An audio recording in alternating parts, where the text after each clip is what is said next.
The News and Campaign Report with Martin Lewis and David Davis.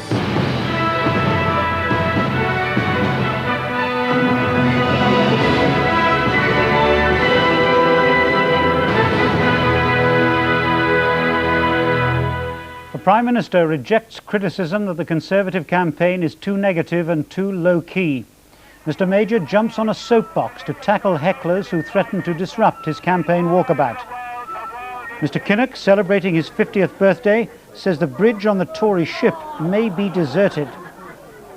Mr Ashdown attacks both Labour and Conservative for their lack of positive messages.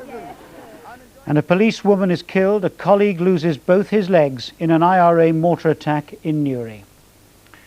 Good evening. The Prime Minister has hit back at critics within his own party who are complaining about the way the Conservative campaign is being run. There are no jitters, he said, no wobbles. He said he would fight like a tiger to keep Neil Kinnock out of Downing Street. Mr Kinnock said the Tories appeared to be having some difficulty on the bridge, and as far as he could see, the bridge may be deserted. Mr Major today rejected police advice and jumped onto a soapbox for an old-style response when noisy demonstrators threatened to wreck his walkabout in Luton. Right from the start, it was clear Luton wouldn't be wholly friendly territory for John Major. It suffered in the recession, and senior local Conservatives accept they're paying the price for that here. The crowd that engulfed Mr Major seemed to contain as many friendly faces as hostile ones, though. Nevertheless, there was a sizable contingent from the Socialist Workers' Party on hand, and they were determined to give him a rough ride.